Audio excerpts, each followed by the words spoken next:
Welcome back to California Gardener. Today I'm going to talk to you about indeterminate and determinate tomatoes, so stick around. So if you went to the store recently and you were looking at buying some tomatoes and you looked at those little tags, you may have seen on the tag something written like indeterminate at the top or determinate. These are two different types of tomatoes that grow differently. A determinate tomato is one that has a predetermined size basically, meaning that it won't grow and grow and grow on forever. It usually grows to about 4 or 5 feet tall, really bushy, and then it'll stop growing, produce all of its tomatoes basically at one time, and then it'll die off shortly after that. The determinate tomatoes don't really need to be pruned much, they just need to be supported as they grow so they don't fall over. Whereas indeterminate tomatoes, indeterminate means that they will grow indeterminately. They can grow like a tree, they just keep on growing. If you support it and prune it, give it water, good drainage, and fertilizer, that plant will grow on for years if it has the current right temperatures. So these plants behind me are mostly indeterminate tomatoes, which means I'm going to have to trellis them as they grow, prune them and watch them, but they'll keep growing up and up and up, producing tomatoes throughout the summer.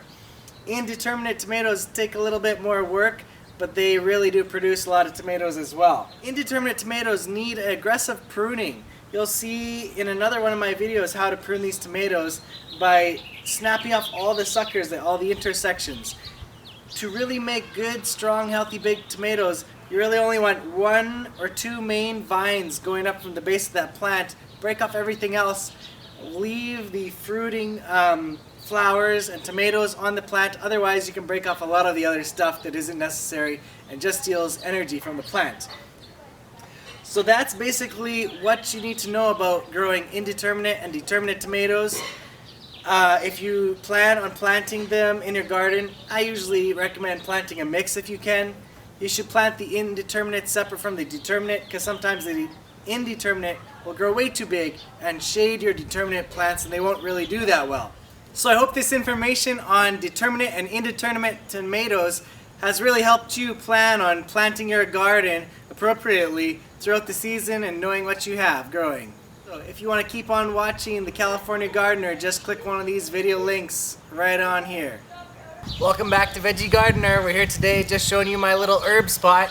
I put them in a place with some cinder blocks so that the roots don't spread all over, because certain types of herbs like to take over your garden. Right here behind me I have this rosemary plant which has been growing for about 3 to 4 years now. They get pretty huge, so you can actually